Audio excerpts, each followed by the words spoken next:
très bien.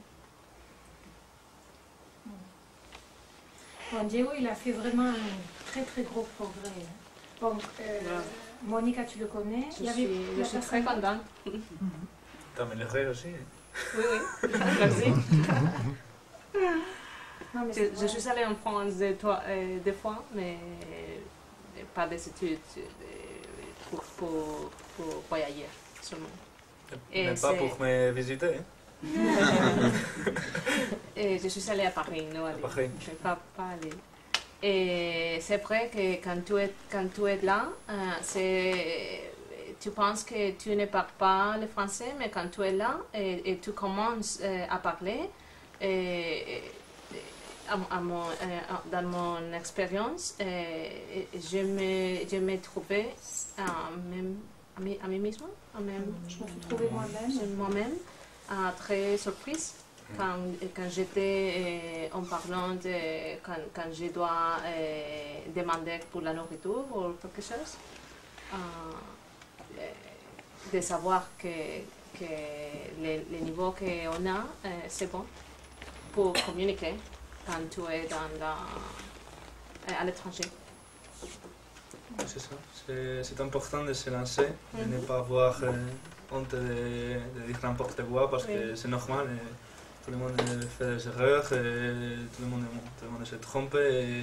Et au début, surtout, il y avait beaucoup de problèmes parce que je ne prononçais pas bien. Alors, la dernière lettre à la fin.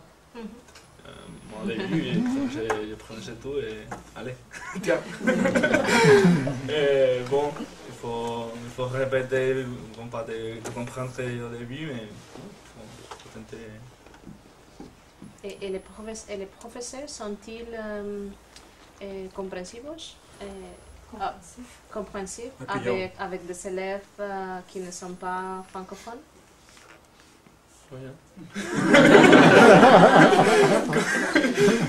Comme ici, si tu rencontres un étranger qui ne parle pas bien français, sinon tu vas te téléphone et... Non, les personnes, oui, mais les professeurs dans l'université ou dans la fac, je ne sais pas, peut-être qu'ils sont... il n'est pas mon problème si tu ne parles pas le français. Si tu es ici, tu dois parler le français. C'est ma question. Si tu penses que les par exemple, j'ai essayé de parler en anglais, mais je n'ai pas essayé ça. Alors, des cons, il y en a partout. Et alors, gilipollas hay en todos lados. Alors, je sais pas. Non, mais j'ai trouvé plutôt des gens gentils. Des gens gentils. Merci. David, quelle est la température la plus basse que tu as vue là-bas? Minus 37. Moins 37. 37. Dehors. Pendant la nuit. Et non. J'ai resté à la maison. Mais dans la vie quotidienne, moins 30. Facilement. Oui. Donc, je me rappelle, il fait plus de froid qu'à Lille. Bon, il faut dire qu'à Lille, il faisait... ça arrivait à moins 14 l'année dernière. Alors, je peux dire qu'il faisait froid ou pas? un petit peu. Le matin, j'allais comme ça. Et la neige, en russe, beaucoup plus. Par là, j'ai halluciné. J'ai halluciné pendant 3 semaines d'affilée. En décembre ou en janvier, je sais pas quand, mais bien. Si vous voulez skier dans la rue. En plus, il n'y avait pas de... je sais pas comment dire, de vache-neige.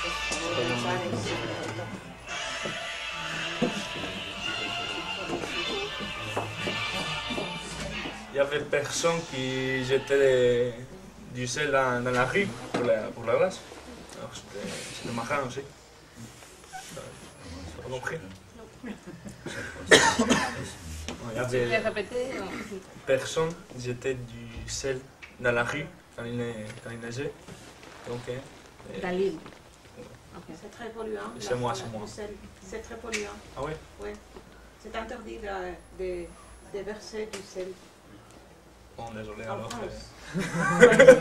Mais il faut parfois, non? Oui, oui. Non, C'est dangereux, non? C'est un autre débat pour un autre jour. Notre sujet différent, bien sûr. Guillermo, pendant le temps que tu étais instituteur, Oui. la Suisse, des élèves, ils sont espagnols. Et c'était le premier, moi j'étais en entreprise, la première fois c'était le 82. À cette époque-là, c'était tous des Espagnols. On peut mélanger avec des Italiens. Mais la dernière fois que je suis revenu il y a 4 ans, c'était un peu du tout. C'était des Allemands, c'était José Luis Reiner, c'était tout. C'était des Espagnols, il y avait des Croates, Croates, Italiens, quelques Suisses aussi, et très mélangés. Et ces migrants qui sont partis dans la première vague, c'était des gens qui étaient déjà à la retraite, qui habitaient en Espagne, qui partaient en Suisse visiter leurs petits-enfants. Et la particularité de ces cours, c'est que les enfants, entre eux, ils parlent l'allemand ou le français. Tu dois supporter tout ça. Tu dois comprendre quand même, parce qu'il peut rigoler. Il rigole. Mais il se dirige à toi, évidemment, en espagnol. Et s'ils le font en allemand, alors tu le corriges. C'est pas français. Professeur, non, professeur, oh, Guillermo. Et comme ça. Mon fils, il est là, mon petit. Bon, c'est pas mon petit-fils, c'est mon fils. Il a été mon élève pendant des années. Et entre eux, ils parlent entre l'allemand. Kannst du ein Spitzer? Tienes sacapuntas. Et moi, je devais savoir qu'est-ce que c'était un Spitzer, parce que parfois, c'était pas des Spitzer, c'était du bist dumm, reste tonto. Mais c'est un processus qui s'est développé, que je crois qu'il se trouve dans la finale, sauf qu'un nouveau contingent d'Espagnols arrive. Je crois que ça, c'est une possibilité pour beaucoup d'instituteurs de partir, si nous continuons avec cette crise. Tu as toujours travaillé avec des petits-enfants? Oui, non, c'était un programme spécial, c'est-à-dire les élèves étaient là dès 8 ans, c'était la première école et la secondaire. Ils pouvaient rester là jusqu'à l'âge de 18 ans, c'est-à-dire que j'ai fonctionné comme prof d'école primaire et secondaire. Le programme était langue, culture espagnole, un peu d'histoire, un peu de jeu. Et parfois, le petit, il était content, après il faisait l'apprentissage, il s'en avait marre parce qu'il s'était très fatigué. À la fin du cours, il était très fatigué et il voulait repartir. Et parfois, il venait d'autres endroits qui venaient trop loin. Il venait de 30, 40 kilomètres parce que cette émigration était très répandue. Alors, quelques années que je restais là, je devais voyager chaque jour 30 km, 40 km. Dans le sud d'Allemagne, dans la région de Stuttgart, qui a beaucoup d'immigrants dans le Ruhr, il y a des profs maintenant qui font 40, 50, 60 km chaque jour par semaine pour y aller. Probablement vous connaissez des cas.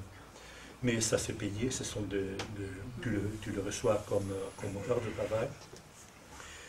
Et pour moi c'était très amusant.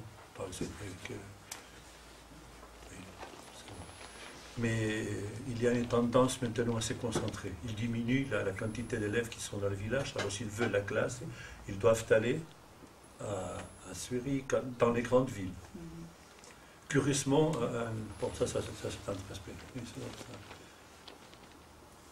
Et les parents qui sont nés là-bas sont intéressés pour que c'est... Oui, de plus en plus. Oui. Et curieusement, jusqu'à présent, l'Espagne, c'est le seul pays qui ne touche pas d'argent. Les Italiens, depuis, ça s'appelle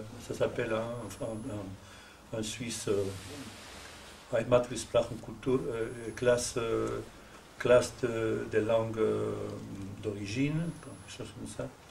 Et tous les contingents de migrants, ils sont représentés.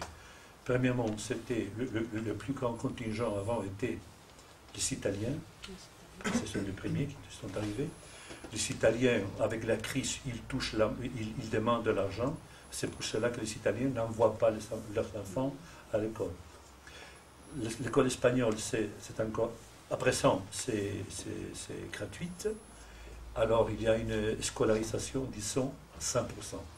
Après ça viennent les Portugais, ils ont supprimé le programme. Les Portugais ont supprimé. Tout le monde est un contingent très grand, 250 000 Portugais. Ils sont supprimés avec la crise, tout le monde chez nous, chez eux.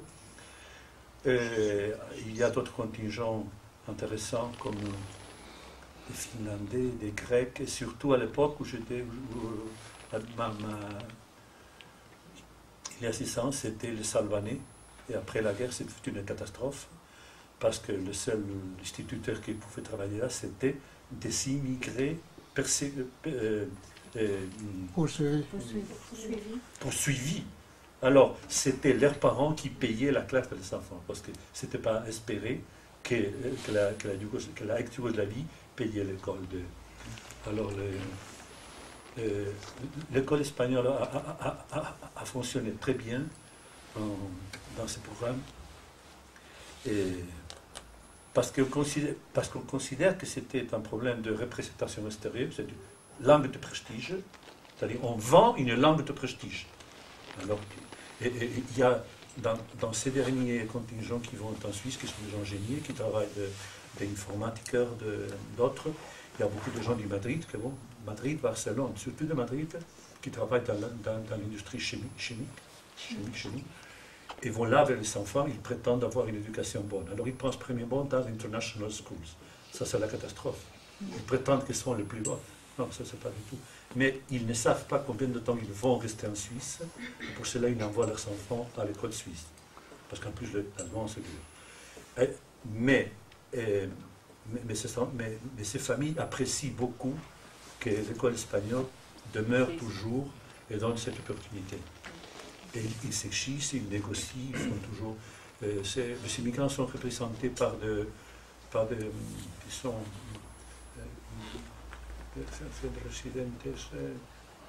on ne s'appelle pas immigrants, on s'appelle résidents. Les résidents. Residente ausente. Et alors ils négocient avec les autorités pour obtenir ces cours le plus proche possible de leur endroit. Ils le font bien. Oui, réellement. Dans mon cas, par exemple, si je trouve un boulot en France et je veux partir avec ma famille, tu crois que c'est difficile, l'adaptation des enfants, m'installer là-bas avec mes enfants et tout ça, l'école, je sais pas. Je trouve que tout, c'est difficile. Tu as dû voir Jordi Evole il y a 2 semaines en parlant de la Finlandie, n'est-ce pas? Il y a toujours ce monsieur que je suis qui vient du Bénin, et que je suis d'après Margarita, il est toujours difficile de commencer.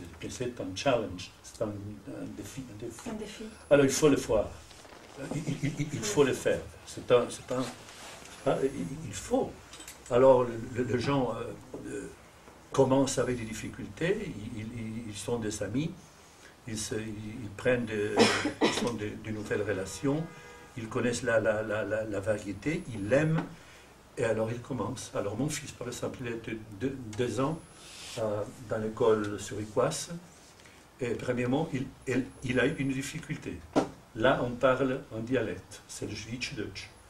Alors, dans l'école, il parlait l'allemand, mais quand il était dans le repos, il n'écoutait que le patois.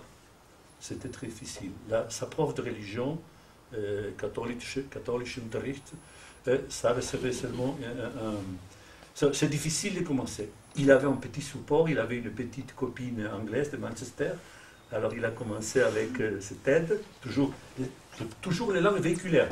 Tu vois, une langue véhiculaire, n'importe laquelle. Mais commencer en France, moi je connaissais. Regarde ce qui se passe en Bretagne maintenant, il y a du chômage. Mais je peux vous dire qu'en Suisse encore, si vous entrez dans les webpages de la Suisse, il y a encore du travail. Moyen, haut, mais il y a encore du travail. S'il y a quelqu'un qui veut partir en Suisse, je vous conseille vivement de regarder le page web de la Il y a d'entreprises particulières, mais il y a aussi le propre gouvernement qui organise. Peut-être dans tous les domaines, l'hôtellerie sûrement, les hôpitaux aussi. Il y a toujours du travail. Mais les Suisses ont, après ça, assez peur qu'un grand contingent d'Espagnols parte là-bas. Mais je crois qu'il faut faire les contacts directement et ne partez, comme on dit dans ces pages qu'on publie dans les journaux espagnols, ne partez sans savoir qu'est-ce qu'on va trouver. Pour ne pas se trouver comme ces gens-là qui sont allés en Allemagne. Hein? Donc, faire les contacts en pensant, parce que je pense que quelques d'entre vous veulent faire l'expérience.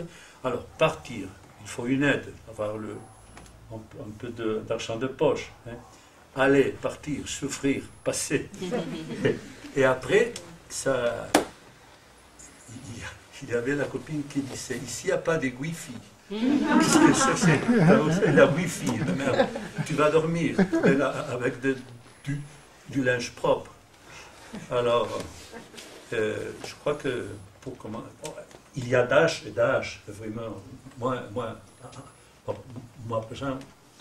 je n'aimerais subir quelques circonstances, mais à ton âge, on peut les passer. Tu as la santé. Ce qui m'inquiète, ce sont les enfants, l'adaptation des enfants. Et les enfants, ça se passe. Ça se passe très bien. Les enfants, ils apprennent tout. C'est très simple pour les moi, je travaille ici à Parle avec des Ukrainiens. Moi, je travaille à Parle comme professeur d'Aula Enlace avec des Marocains, Ukrainiens, Russes, Pakistanais. Dans quelques semaines, il apprend comment dit-on là, primaire, chez vous. Toutes les langues. Toutes les langues. Ils s'apprennent tout. Moi j'ai eu des Sénégalais avec des Ukrainiens. Ils partageaient leur langue, ils faisaient un mix. Mais je crois que pour les enfants, c'est le plus facile. Quel âge ils ont, tes enfants? 3 ans. 3 ans. Alors, aucun problème. Le problème commence avec son âge. À partir de 8-10 ans, c'est pire. Parce que la lobotomie fonctionne. Ça, c'est différent. Il doit traduire, il doit commencer à traduire. Le petit ne traduit pas. Il faut dire aussi qu'en France, il existe la caisse d'allocation familiale. Alors il y a des aides au logement et tout ça. Et le loyer, c'est cher?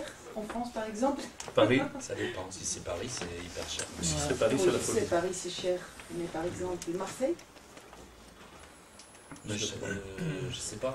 Moi, je ne sais pas beaucoup, mais en regardant le prix des hôtels, des chambres d'hôtel, si vous allez à Paris, c'est la folie, impossible. Non. Alors, mais vous allez à Bourg, mais si tu veux passer en France un mois d'été, un hôtel, va à Nantes en été, quand tout le monde est à la plage, et les hôtels sont très bon marché. Si tu vas en Provence, ce n'est pas le cas, ils sont très chers. Mais si tu trouves l'intérieur de la France, pour se loger pendant l'été. Pour vivre, c'est le même, mais je ne connais pas tellement. Mais moi, je vis des appartements à Bordeaux, à Toulouse, qui sont moins chers qu'à Madrid, évidemment. Et parfois même qu'à Parle. Ça, je vous l'assure. Ça m'a beaucoup touché, incroyable. Et même en région parisienne, je pense qu'il y a des endroits... Les beaux lieux? Dans la banlieue, il y a des endroits qui sont moins chers qu'ici. Oui, ici, c'est fut la folie. La folie. Mais pour l'école, je peux te tranquilliser parce que les enfants tombent. Moi, je peux vous dire que mes parents étaient immigrants. Je suis partie en France à l'âge de 4 ans. Je suis arrivée là-bas un mois de janvier, juste au milieu de l'année. Je ne savais aucun mot en français. Et au mois de juin, je parlais avec mes camarades français comme les Français. Comme les Français de mon âge. Au mois de juin, à 4 ans. Parce que on est vraiment des éponges. À cet âge-là, pas de problème. Pas de problème. Pour la langue, aucun problème. Moi, ici, à Parle, j'ai eu 2 alumnes, des élèves de la Bulgarie.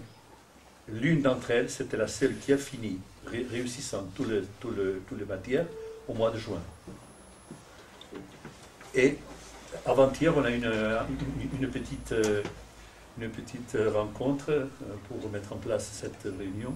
On a parlé d'une personne qui était la même. J'ai eu une élève qui s'appelait Bouchara, qui est venue Qui a été une élève à moi et une élève à Guillermo. Et elle fait à l'université des études supérieures. Juste en rentrant ici en Espagne comme marocaine, elle a eu de très très bons résultats. Et maintenant, elle fait des études supérieures. Elle ne voulait redoubler. Non, non, non, je passe avec mon cours. Elle est allée à l'université. C'est-à-dire pour les enfants, c'est un miracle, vraiment. Ça m'a beaucoup surpris de m'écouter mon fils qui venait de l'école chaque jour en répétant. Les Suisses allemands sont très stricts avec la morale. Il y a de la discipline encore. C'est-à-dire dans l'école de la Suisse romande, ce n'est pas la même, mais dans l'école de la Suisse romande, de la Suisse alémanique, ils s'aiment toujours Je m'en souviens d'une phrase, il venait derrière moi et il venait de me raconter une salade, il me disait, Papa, nehmen ohne fragen, das ist... Non, je vais traduire. Nehmen ohne fragen, das ist stolen, stehlen. Prendre sans demander, c'est voler. J'ai tellement peur parce que c'était comme ça.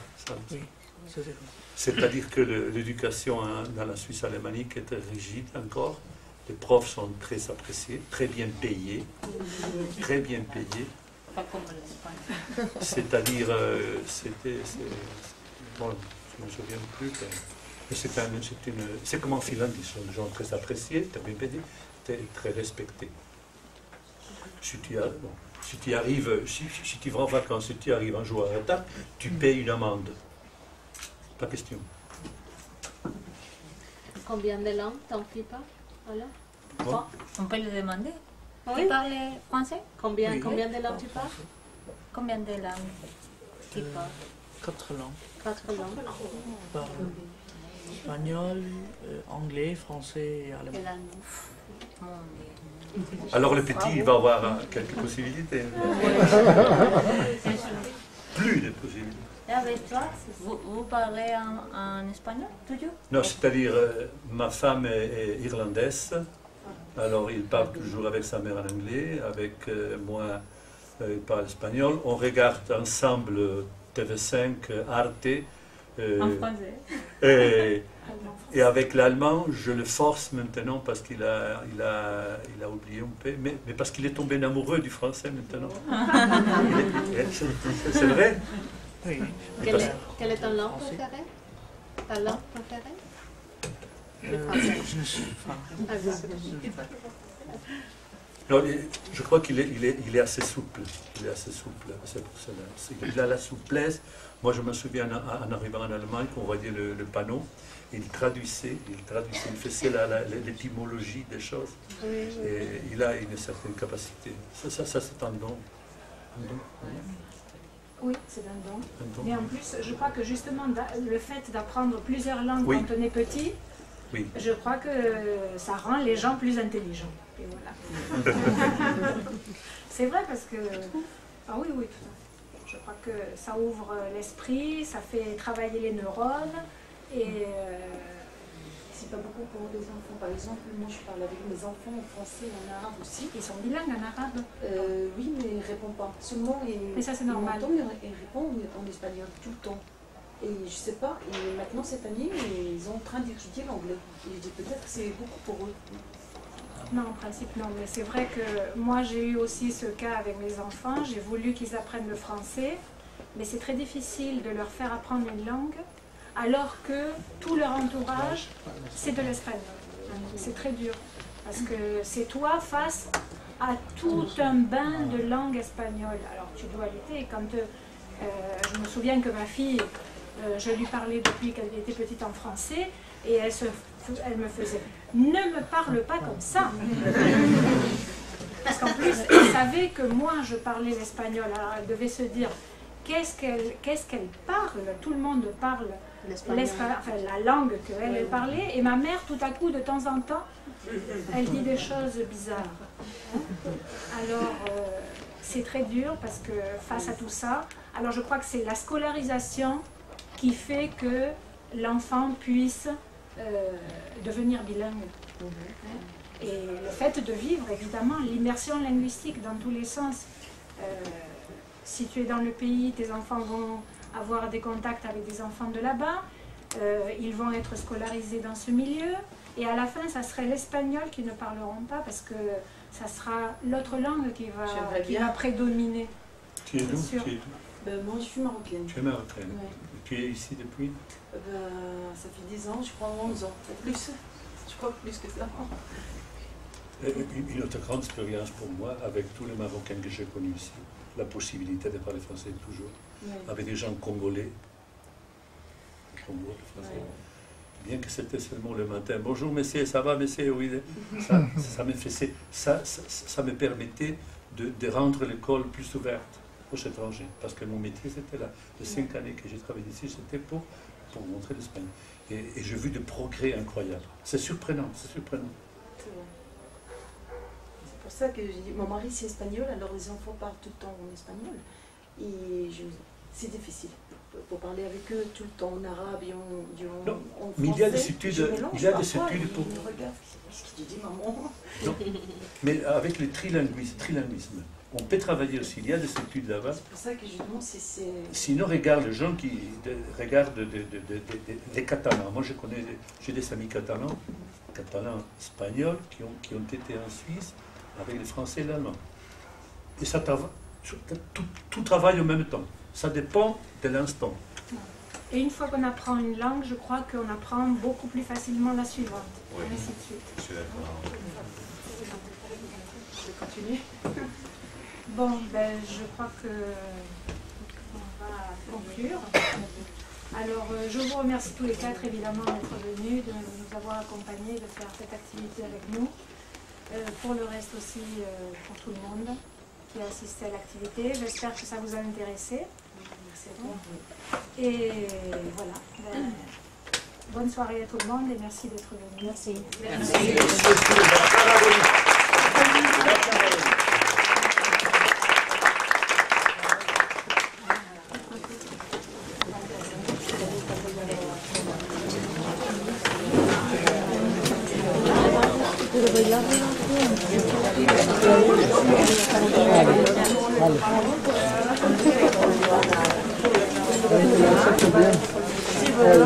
Da igual. Y he hablado muy mal. Da igual, no tiene por qué temer. Si no hablas, ¿qué? Hablo mantenido, pero me he equivocado mucho. Pues que no pasa nada. Está en básico 2. Además está aprendiendo. Vale. No lo he hecho mal tampoco. No. Ah, sí. Viene à Bilbao toute la semaine pour D'accord, pour le travail, d'accord. aussi, Ok. Allez, au revoir. aussi à Lidme, Non, mardi. mardi. Et pour le travail, Il ne peut pas venir. il n'y a pas. Il ne peut pas. Ah, il n'a pas pu venir. D'accord, ok. D'accord. Merci. Mira eso, lo paso por todo.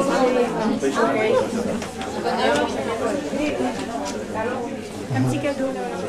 Ah, c'est gentil. Parce que maintenant il est artiste. Ah, d'accord.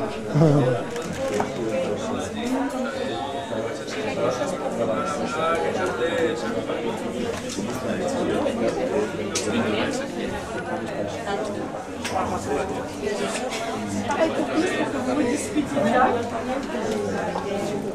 Il est parti hier. Il est parti hier.